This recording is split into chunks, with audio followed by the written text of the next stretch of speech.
Welcome everybody, and thank you for joining our webinar this morning to review the effects of the 2023 rating revaluation and what financial implications this may have. I am joined today by NHS experts within the Avison Young Business Rates team. Claire Paraskiva will be taking you through the research undertaken on the potential effects of the revaluation, and she will be joined in the question and answer session at the end by her colleague Duncan Harkness.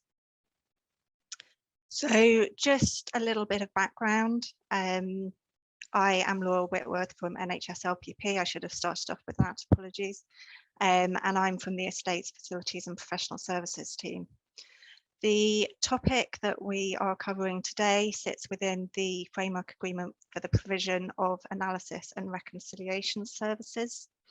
The framework is owned by the East of England hub, but it is available free of charge to all London trusts through your LPP membership, and similarly for other procurement and partnership members through your own procurement hubs. The framework has 11 lots, all with the purpose of the suppliers identifying where money has been or may be lost and where there are overspends. And a big part of it is all about putting controls in place and processes to prevent the spend occurring. And all suppliers on the framework operate on a no-win, no-fee basis. So there is absolutely no upfront charge to taking part in the framework. This webinar is focused on Lot 5 for estates. Without further ado, I'm now going to hand over to Claire, who's going to take you through the main content of the presentation. Over to you, Claire. Well, thanks, Laura. Hopefully you can hear me okay. It's very, very nice to virtually meet you this morning on this lovely sunny day. At last, we're getting some good weather.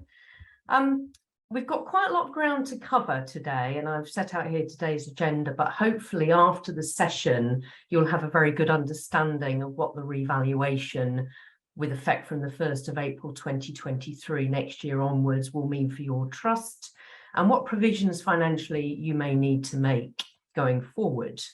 So I'll be setting the scene, assuming that you may have a basic knowledge of rating. I wanted to take you through what the revaluation actually means and why it's needed. I'll also be exploring the key elements of your rate charge, what you normally see on your rate bill, and how those elements are likely to change from the 1st of April 2023 onwards, the rateable value, the uniform business rate, and transitional relief, which is the tricky one at the end.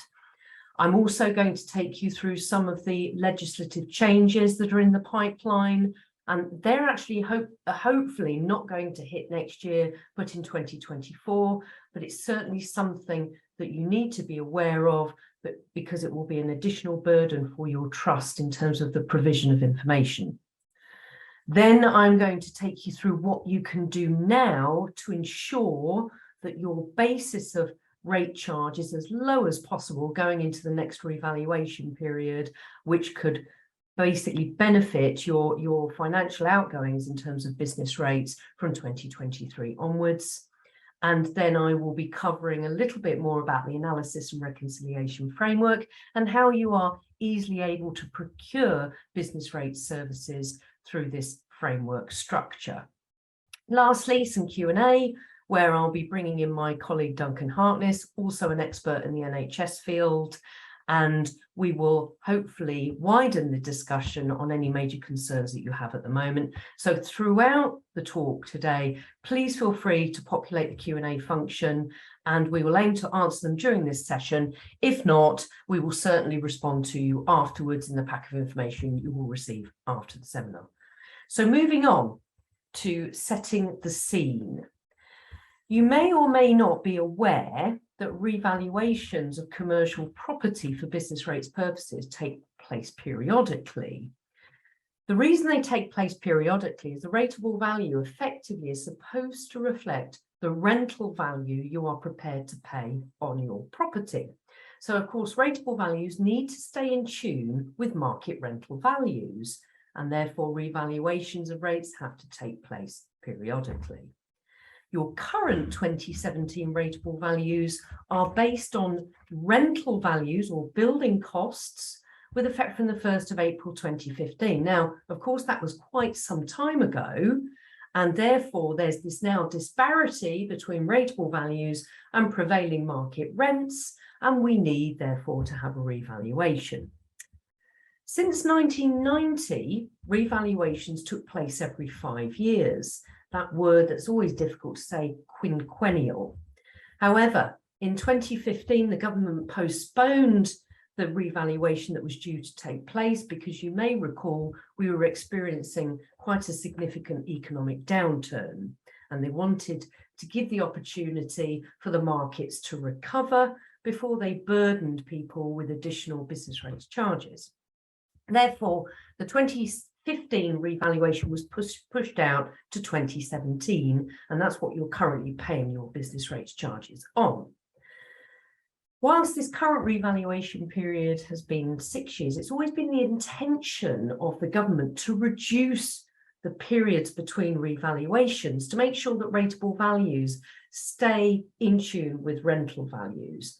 They intended to reduce the revaluation period to 4 years and then 3 years, and then concurrently have 3-year revaluations, as I say, to increase parity between rateable values and rental values. But of course, the 2021 revaluation we were expecting was cancelled because COVID hit, and the government announced that they would be delaying that revaluation until 2023, with a valuation date of the 1st of April 2021 to reflect the effects of the COVID pandemic.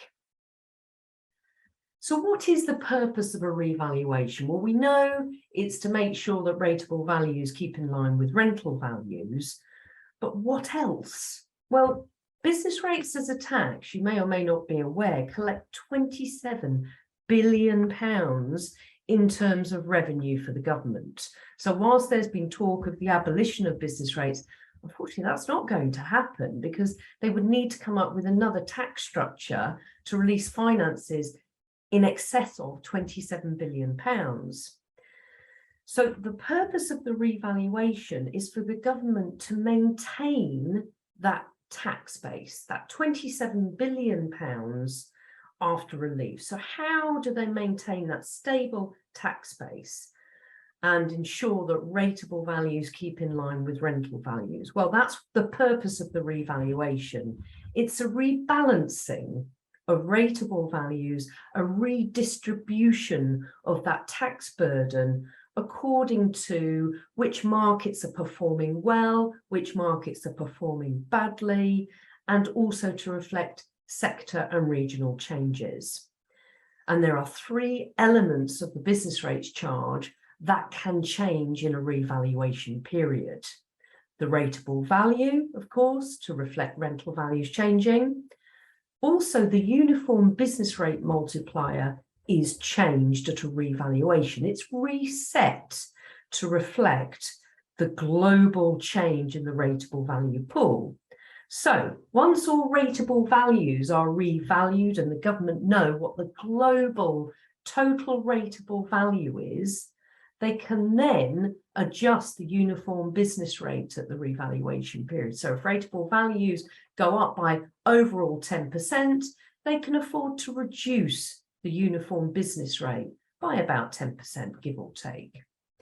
In addition, transitional relief or surcharges would also change at a revaluation time to protect occupiers from suffering significant increases in rate charges overnight from the 31st of March one year to the 1st of April the next day. So we will explore those in greater detail further on today. The valuation date that the government have chosen for the 2023 revaluation date, the valuation date for revaluations, by the way, it's always 2 years prior to when the list comes into effect. So we have a valuation date that we're working to of the 1st of April 2021. Now, as you can appreciate, we were still in the height of COVID in 2021. We were still in elements of lockdown, and as you can appreciate, there were no rental transactions being carried out around that time. Landlords were nervous about activating any lease arrangements or rent reviews, etc. Building costs as well for those properties that are specialist in nature, like the NHS properties, they were going through the roof. Of course, materials and supply shortages were being compounded not only by COVID, but Brexit. So having a valuation date of the 1st of April 2021 poses significant challenges to all valuers, not just the valuation office agency who set rateable values, but your agents as well. So let's move on to exploring the three facets of what make up your rate charge and how the revaluation with effect from the 1st of April next year is likely to impact upon those three elements of your rate charge. And as I mentioned before, that's rateable value, uniform business rate, and whether or not the government will implement any transition to relieve the changes in rateable values and uniform business rate. So first of all, we're looking at the rateable value. What is the potential shifts we expect to see for the NHS? Well, rateable values for the NHS, you might say, well, you're saying that rateable values reflect a rental value, but our properties are very specialised and they're never vacant and to let in the open market. So how can you possibly ascribe a rental value to our properties? Well, you'll be absolutely correct. We don't value specialist NHS properties with reference to the rentals valuation methodology. They're very specialist properties. They're highly bespoke. They are never available and to let vacant in the market with two competing tenants setting a rental value on those properties. No, you basically build them yourselves. So the way we value for rating purposes your NHS properties is by reference to the contractors or rebuild cost basis. How much would it cost to rebuild that hospital or that health centre with effect from the valuation date to give us a modern equivalent property, but then reflecting for the property that actually stands there, allowing for age, etc. So what we looked at in our Great Rebalancing Act research is the main elements that make up that building cost valuation.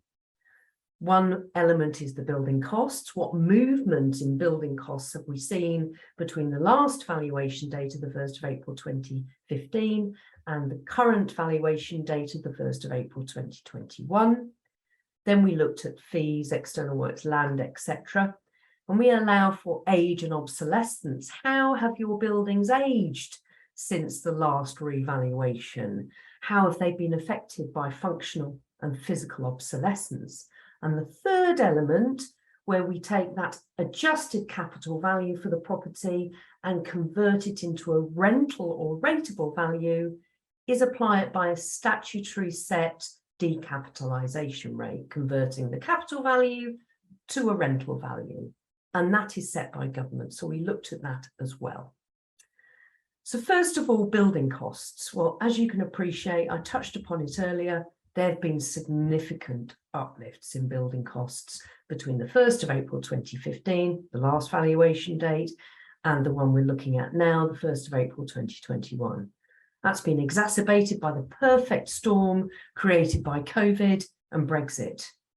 Supplies are in high demand, pushing values up. Steel, timber, etc. One steel merchant we've been involved with said that he doesn't put a price on his steel until he puts it on the back of his lorry, and it's going up and up every day because basically there is a call on it.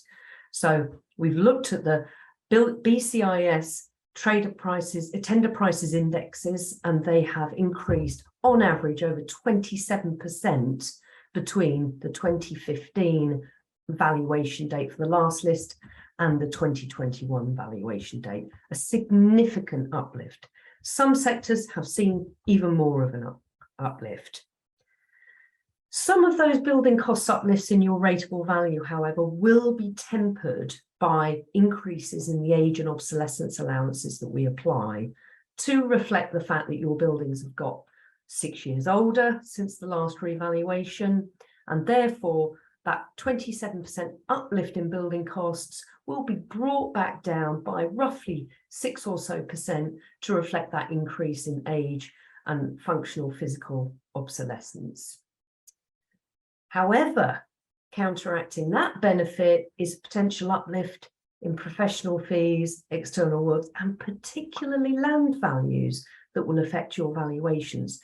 Land values have been fueled massively by the logistics sector. As you can appreciate, the industrial and logistics sector has benefited very, very well over the last few years. They are procuring land left, right, and centre, driving land values up, and that will affect your valuations going forward, unfortunately. Lastly, once we've got the building costs and the land value of your existing property and applied the relevant age and obsolescence allowances to get an adjusted capital replacement value, we have to convert it to a rental value, i.e. rateable value, and that's where the statutory decapitalisation rate comes in. Now, because we know rateable values are likely to go up significantly for specialist classes, the government could have afforded to reduce the decapitalisation rate going forward. But unfortunately, Whitehall announced just last week that they have no intention of reducing the decapitalisation rate, perhaps unsurprisingly, because of course we are heading for austerity measures after the COVID pandemic. So unfortunately, the decapitalisation rate for England in particular will remain static for healthcare properties at 2.6%. So that does not afford any reprieve for the potential hikes in building costs and indeed overall rateable values. It's even worse, unfortunately, for hospitals built pre-2010, as the figures at the bottom of the screen show there. We are anticipating overall a potential increase of 45% in rateable values for properties constructed before 2010. The reason for that is the valuation office undervalued largely those properties in the last list, and they hope to increase the building costs on pre-2020 constructed properties to catch up with the more modern properties, and therefore we anticipate that there to be an even more higher level of uplift on those rateable values, unfortunately. So we've looked at the rateable values and the potential shift, and things aren't looking good. So what about moving on to the uniform business rate? That's the second facet of your rate charge. Once we have your rateable value, it's multiplied by your uniform business rate to get your rate charge. So let's look at where the uniform business rate is likely to go with effect from 2023 onwards as it's rebased.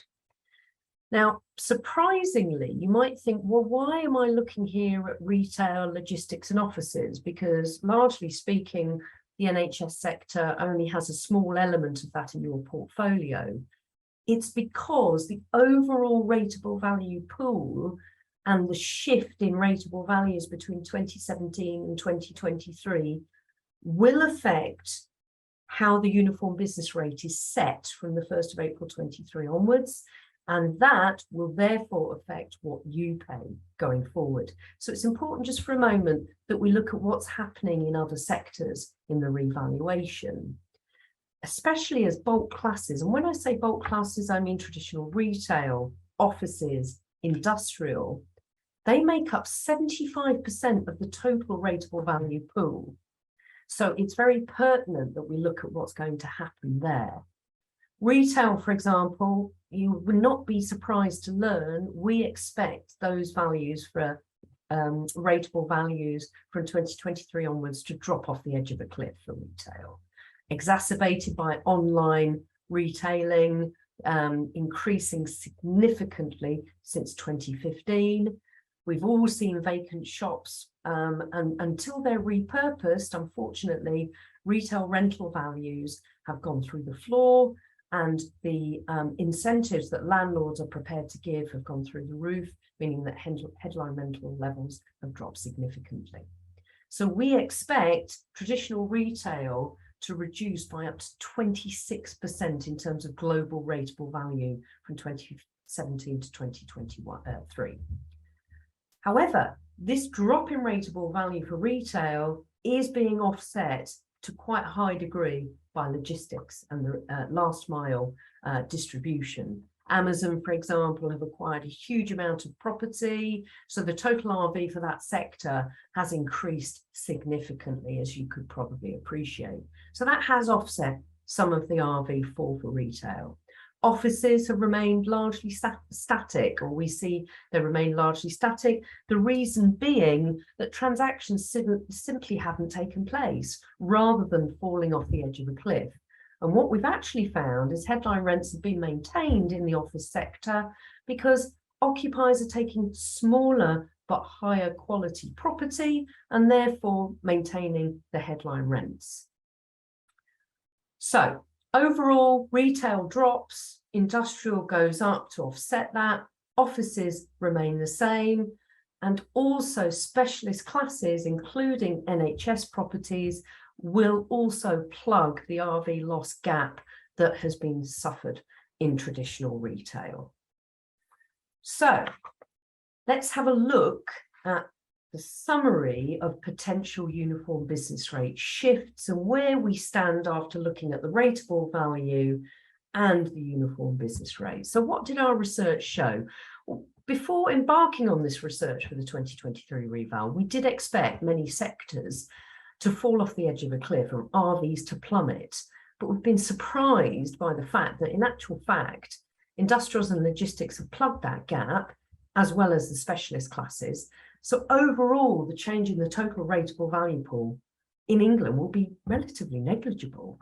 As you can see here, £67.5 billion total rateable value for the 2017 list, and our prediction for 2023 of £66.6 billion. So very little change in the total rateable value pool, meaning we expect there to be very little change in the uniform business rate being applied to your rate charges, which is good news, because if the uniform business rate were to go up as well as your rateable values, then the total business rate charge you set to face from the 1st of April 2023 would look very gloomy indeed. There will be more dramatic shifts in Wales, as I've shown here, because the total RV pool is likely to decrease quite significantly because they don't have the industrial and logistics sector strengths that we have in England, largely due to connectivity. So their rateable values are likely to drop significantly, and the uniform business rate will go up quite significantly to compensate. As I mentioned, the contribution made to the total RV pool by the specialist sector, which includes NHS, is likely to go up significantly. And as a result of that, can we think of anything else that might offset those potential increases for the NHS? Well, there will be a little bit of a reprieve for you in the third element of your business rate charge, which is transition. The government, after a revaluation, don't want to see occupiers going out of business. So from the 31st of March one year to the 1st of April the next day, they don't want to see people experiencing a 50% increase in their rate charges and not being able to afford it. That's where transition comes in.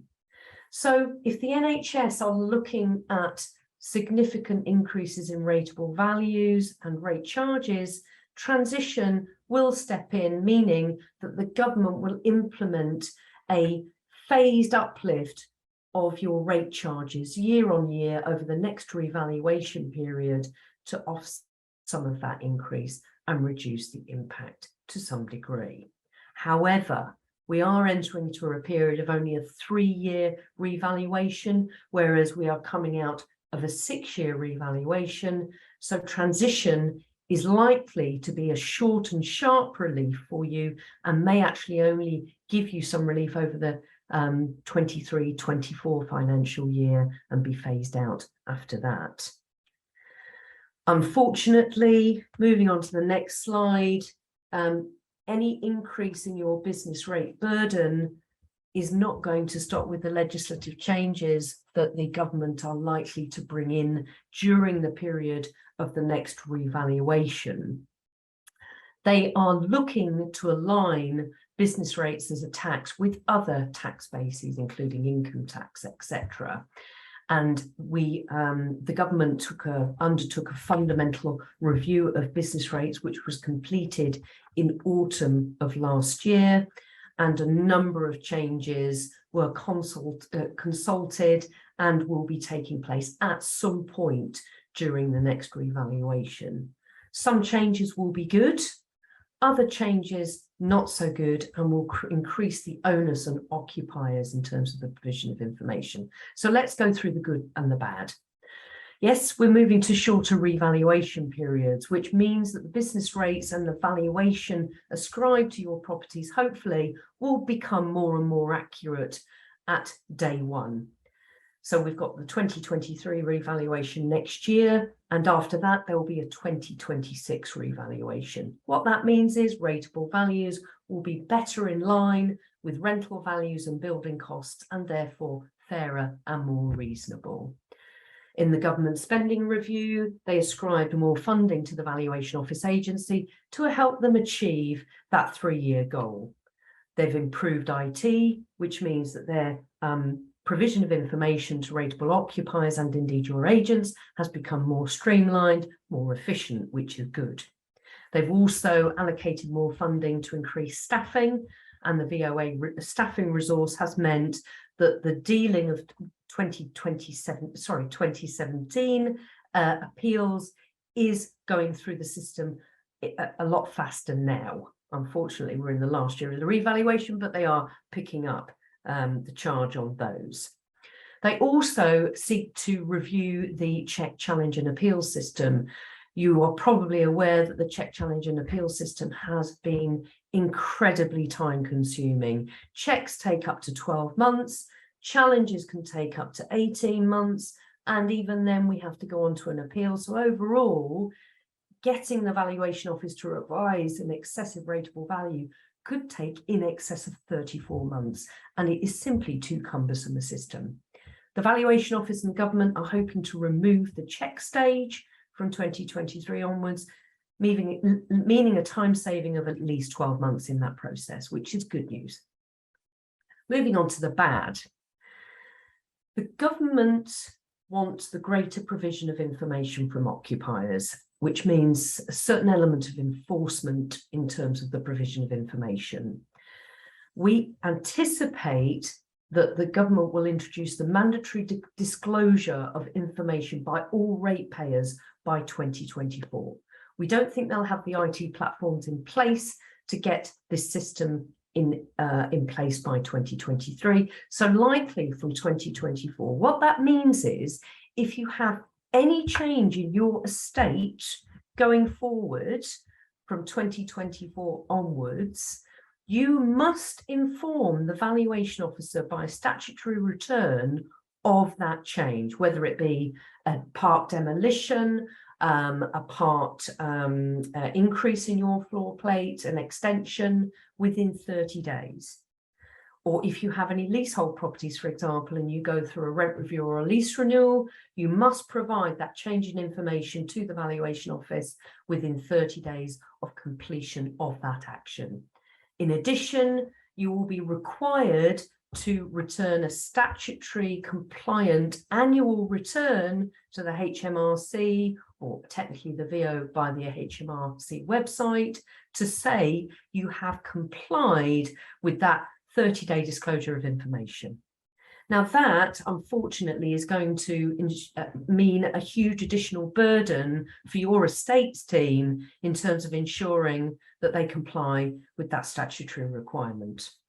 So not good news there either, I'm afraid.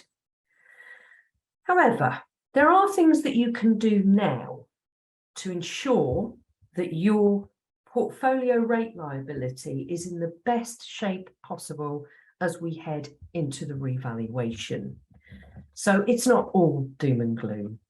First of all, Have you reviewed your existing 2017 rateable value? As we approach the next revaluation, there will be a deadline of the 31st of March of next year to submit any checks and challenges against your current rateable value, your 2017 list rateable value. I have led national negotiations for the 2017 list for both health centres and hospitals with the Valuation Office Agency. I managed to obtain changes in those valuation bases and reductions overall in the health centre sector, and reductions of approximately 80% of all hospitals throughout England and Wales for the 2017 rating list. So if your 2017 rateable value hasn't been looked at and hasn't been reduced, there is an 80% chance plus that you should be checking and challenging that rateable value and obtaining a reduction to obtain 6 years of retrospective savings on your current rate charge. It's extremely important that you look at that first, and certainly so before the 31st of March of next year. Looking at other potential ways you can save, do you beneficially occupy all of your property? Is there areas that have been mothballed, for example, due to bad repair, or the fact that you have superfluous accommodation? Well, because you have specialist properties that vacant and to let no one else technically would take on, then we can reflect the fact that you no longer require that accommodation and could potentially omit that from your rateable value. Other characteristics of your property could warrant a reduction in rateable value. And allowances, for example, is the configuration of your site particularly fragmented? Do you have a sloping site which causes operational difficulties? We have obtained significant end allowances across England and Wales and now have a catalogue of evidence that we can use to prove end allowances are justified on other hospitals. So that's a potential avenue for savings. So that element of challenge looks at the compiled list assessments, those that were brought in from the 1st of April 2017. But there are a myriad of changes that your estate has likely gone through since the 1st of April 17, when the current list came into effect. And that's where material changes come in. Have you had a scheme of works? Do you have a scheme of works ongoing where the rest of your site is suffering significant disturbance while those works are ongoing? Not only can we obtain a disturbance and allowance during the period of those works, but also omit the elements of the buildings that are being redeveloped. Would we need to split out areas of your property that you have let to another party where they should be liable for their own liabilities? Have you had changes in use or extent of occupation that need to be reflected in your rateable value? This is why regular meetings with your rating agents is very, very important, because often it gives rise to changes in your rateable value. We've also undertaken specialist initiatives where we don't necessarily just look at the rateable value, we also look at what you are charged. So there are other elements of argument where we can get exemptions or reliefs from the billing authority as opposed to the Valuation Office Agency, because they must reflect how you beneficially occupy your property, and the billing authority themselves can afford you some exemptions or reliefs. We also look at rate charges for any billing errors or whether there's been any legislative changes that can affect your rate charge. So let's give you an illustration of where we have taken these techniques and put them into good use by showing you where we have realised savings for trusts in the next couple of slides. And indeed, moving on, the next couple of case studies I'm going to show you are of NHS trusts that we have actually been instructed by using the analysis and reconciliation framework. Papworth Hospital NHS Foundation Trust is an excellent example where We've brought in a couple of those techniques of mitigating business rates liabilities going forward. Papworth had an old hospital that they were effectively decanting out of into their new hospital. When that decant had finished, we were able to get a deletion of the old Papworth hospital because vacant and to let, there was no demand for it, even though it was wind and watertight and technically capable of beneficial occupation. We ensured that the trust had a nil rates liability up to the date of sale of that site. We also undertook preemptive negotiations with the valuation office to bring the new hospital in from the latest possible effective date to ensure savings from the first date that they started to beneficially occupy, and in actual fact delayed that date of entry until they were in full beneficial occupation, saving a considerable amount of money.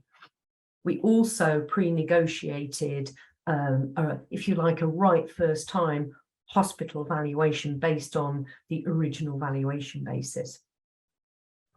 Once I had negotiated the national valuation basis for hospitals and reduced the building costs, increased the age and obsolescence, etc., we undertook further negotiations with the valuation office agency and secured a reduction in that initial rateable value of 3.88 million down to 3.17 million, overall obtaining a mitigated rates charge in excess of £1.4 million worth of savings.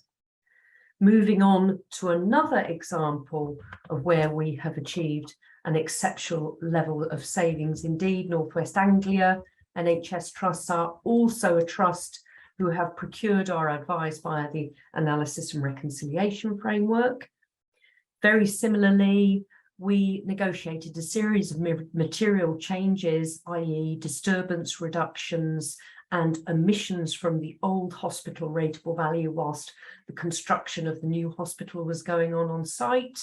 We also negotiated a significant reduction in the 2017 rating list valuation that was brought in from circa 9 million to 7 million and obtained substantial savings of approximately £7.6 million. So how do we get from receiving clients' instructions and obtaining those significant levels of savings for our clients? Well, we normally undertake a 6-stage route map to savings. After contract award, we have an initial implementation meeting with our trust clients. We discuss service delivery to ensure it's bespoke for individual clients. We discuss frequency of meetings that we'll undertake with trusts, because we find an informed client is a very valuable one. If we inform the client what changes in their portfolio will give rise to rateable value alterations and provide help sheets to as an aid memoir for them to give us a call as soon as any of those alterations take place, then we can undertake the appropriate rateable value actions. We also set up biannual meetings to go through portfolios and any changes, so we can encapsulate and capture any schemes of works as they're ongoing and mitigate rate charges as fully as possible. Stages 2 and 3 are interlinked. In order to carry out any actions on your rateable values, we have to get you signed up to the HMRC Government Gateway and appoint us as your agent on that platform. We then need rate bills from you to claim all of your individual properties, to prove, if you like, to the valuation office that you are the rateable occupier and an interested party. Once your properties are set up on the Government Gateway, we will ask you for floor areas and undertake inspections of your site. So it does require a little bit of input from you at that point. But once we have all of that survey data and we can ensure it's correct in the valuation, your involvement thereafter in realising savings is quite limited, you'll be pleased to know, because we know time is valuable. We will then undertake check, challenge and appeal procedures after having inspected the site to see the nature and extent of use. And we will pursue reductions based on valuation bases, omission of superfluous areas, and allowances, etc. And as I say, that capture of information from you on a biannual or more frequent basis in terms of changes to your portfolio is highly valuable, and we'll make sure that we monitor at stage 6 any changes to your portfolio throughout that revaluation period.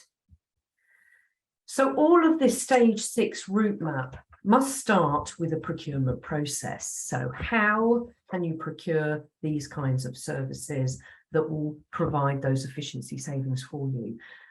Well, Laura started off by saying about the analysis and reconciliation framework. We and our trust have found it an invaluable route to secure our services. It's already been pre-procured, has gone through the stringent public sector procurement regulations, so it saves you that job and the time and effort. We have a competitive fee rate, which is no win, no fee. So basically, we can undertake all of this work, not save you anything, which hopefully will not be the case, but then we won't charge you a fee unless we realise savings on your behalf. And that means that our involvement in your portfolio is fully self-financing because you don't have to budget for any fees. It's a simple, streamlined procurement process where an access agreement code to use the framework is provided by your procurement collaborative representative via an order form. We provide a bespoke proposal document for you, service to align with your requirements. And that order form and the proposal document are combined, and that makes the contract between both parties. So that's a very, very straightforward route to procurement. In total, via this analysis and reconciliation framework, we have secured savings in excess of about £70 million to date, but just via this framework, we have obtained well over 1 billion plus for our NHS clients throughout the England and Wales, and hope to continue to do that during 2023. So moving on to the question and answer session, I'd like to introduce you at this stage to my colleague, Duncan Harkness. Duncan and I work very closely together. We both have a national remit in the NHS sector, and we have secured a significant amount of business rate savings, regardless of where we are situated in the north of England, throughout England and Wales. We do tend to get on the road a lot, don't we, Duncan? We do. So I do see here, we have got quite a few questions in the Q&A function. I have received a question from Aziz. Hi, how does the RV pool translate into rates payments, I believe is meant there. I've heard that the NHS could see 20% increases in rates payments in 23-24. Well, Duncan, I think you would probably agree there that we could probably see higher levels of uplift. I think that's quite an optimistic prediction, to be honest. I think yes. Obviously there are variations across the NHS estate, depending on how old the hospital is, whether it's a hospital, whether it's an admin support building. But I think realistically, we're probably looking maybe on average at something more like a potential 40% increase across the estate. So 20% would be an incredible result for the NHS, but I think the reality is it's going to be something significantly more painful. That's correct, yeah. And as you say, it is affected by the age of the property. And having had discussions nationally with the Valuation Office Agency and the senior valuers there, they have already intimated that they'll seek to redress the balance between more modern hospital properties in particular and those constructed prior to 2010. So that is coming. To what extent that they will want to catch up between those two ages of property, they may seek to do that over a series of revaluation periods to lessen the pain for the NHS. But nonetheless, as you say, I think we're looking at increases greater than 20%, unfortunately, as is. So hopefully that answers your question. We've also had a following up question from an anonymous attendee. We do have office and admin space within our portfolio. I did touch upon other sectors of property and what we expect to see in terms of changes in rateable value for offices. Our research has very much been across all regions and all sectors. And as you can appreciate, all sectors will change quite significantly over the reval, apart from offices, simply because there hasn't been the level of transactions in terms of new leases being granted or rent reviews and lease renewals being actioned over that 1st of April 2021 valuation period, because we were still in COVID. Landlords didn't want to implement any uplifts necessarily because they wanted to preserve the tenant if they had one. So it's the lack of transactions, particularly in the office market, that are causing us a problem as to where rateable values might go between lists. Overall, we expect office rateable values to maintain levels.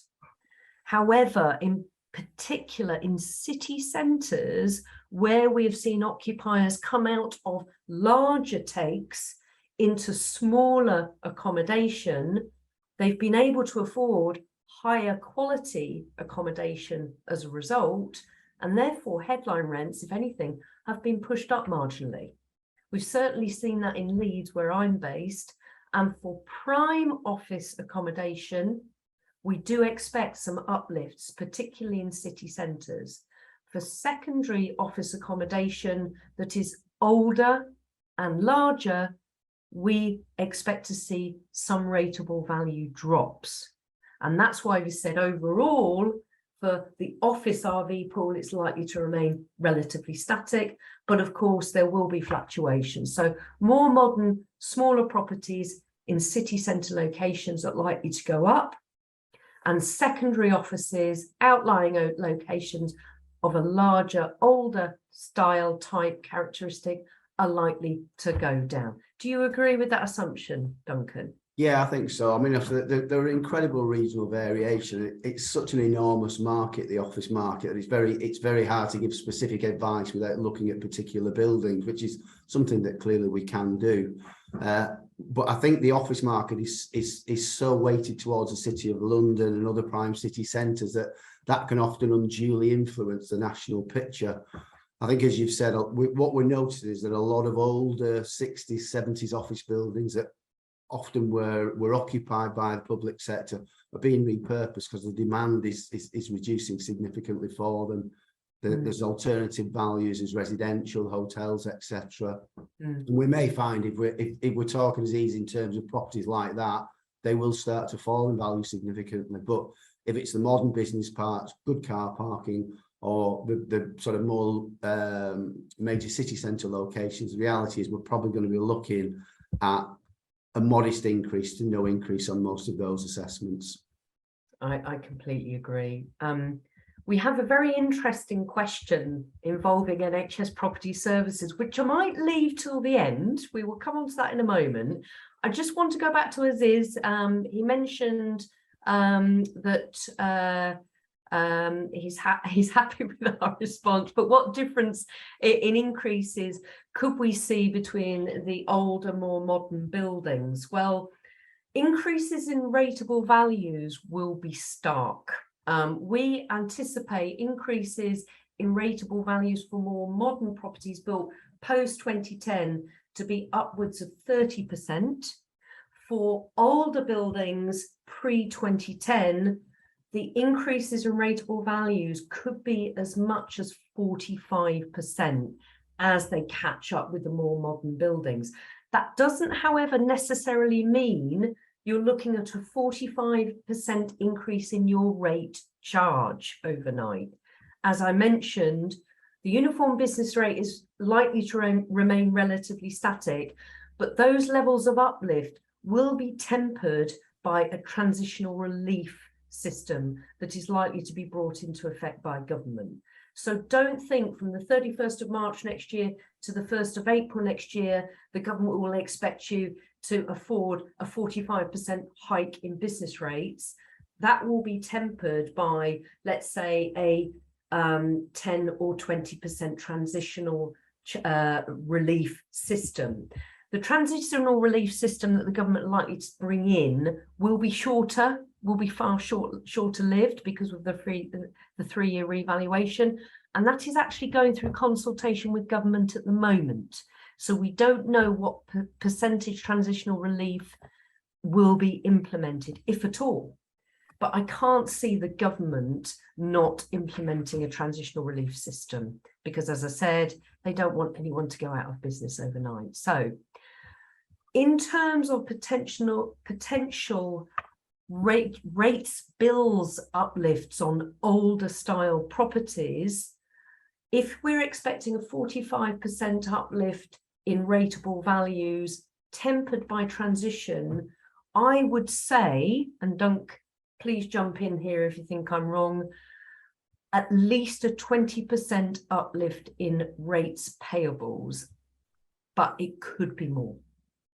It could be more, but we will know with effect from the 31st of December of this year when the draft rating list is issued by the Valuation Office Agency. By then, we will be able to start giving our clients some budgetary analysis on what they need to provide for the coming financial year from the 1st of April 23 onwards. Okay, so dealing with the NHS Property Services, whenever I give a webinar regarding NHS occupational rates, there is always a question about NHS Property Services. The fact that NHS occupiers often pay an all-inclusive charge, a unitary charge to NHS Property Services owned or run properties, this makes things quite opaque, if you like, from a business rates point of view. Ultimately, the liability in terms of submitting information about changes in property will fall to the rateable occupier, the person who pays the rate bill. Now, that isn't necessarily those names that appear on the rate bill, but it's the person who's in beneficial occupation of that property. And that's where it's complicated by NHS Property Services paying the overarching rate bill and charging it back to the tenant. So until legislation and the statutory instrument comes out with regard to the burden of proof, if you like, on submitting information on any property alterations, it is likely that the rateable occupier, i.e. you, the trust, and not NHS Property Services, will be responsible for the provision of that information. However, if the NHS Property Services is the rate payer and the only one able to get access to the government gateway for that property, the only thing you can do is provide that information to the NHS Property Services representative, ask that they upload that information onto the government gateway, and as I see it, your requirement has been fulfilled. And if HMRC or the Valuation Office come chasing for any information, you have satisfied your obligation, and the fault will rest with NHS Property Services if they didn't then pass on any change information to HMRC or the Valuation Office Agency. One other way around it is for you to ask that you become directly responsible for the payment of your business rates and challenge it and reduce it, and ask that the NHSPS alter the unitary charge that you pay to deduct any element for business rates. So a very complicated answer, one that I'm more than happy to elaborate on, but until that statutory instrument about who is responsible for satisfying that requirement comes out to deal with those slightly more complicated issues, we wouldn't entirely know, but that seems to be the sensible route forward from my point of view. Duncan, anything to add on that there? No, it's like you say, I think that it's probably fair to say there've been grumblings from some trusts in the past over rate savings achieved by NHSPS possibly not being passed back to the ratepayers directly. So in some instances, it may well be beneficial to have your own separate rating assessment. with regards to the declaration, I think until we actually see the legislation, it's hard to know. But I think the point is whether the declaration is being made by the trust or possibly by NHSPS, it will be made, and the valuation officer will be aware if there is an increase in the rent, or there is an improvement or an enlargement to the estate. So either way, the purpose of what government wants is to actually seek to be able to inform itself where assessments should be increased, whether it comes to NHSPS or direct from the trust. It's going to happen anyway. That's correct. We've received one more question. I think we've got time for one more question before I hand back to Laura to close the session. Robin Bruce, good morning, Robin. He's asked, when does the 40% increase, one would presume in rateable values, take effect? The answer to that is the draft rating list is brought out on the 31st of December of this year. When I say draft, it's to give occupiers the chance to have a look at what the valuation office intend to bring into the list on the 1st of April 2023. So you will get a chance over a 3-month period between December and the end of March to make any adjustments to that draft rating list entry. And that's why Duncan and I and our colleagues will be extremely busy during that period, providing initial advice to our clients of any RV increases to see if we can get initial reductions for you in that draft period.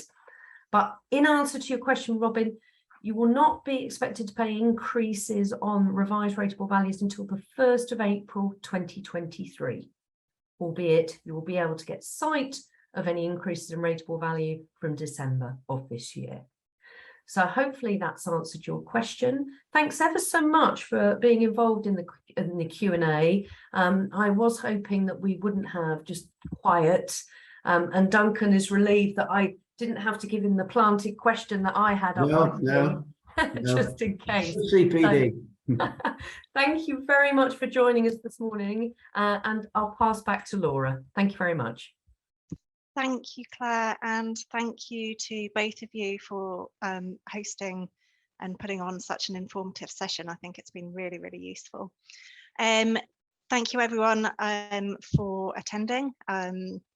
Just to let you know that you will all receive a copy of the slides and a recording of the whole webinar.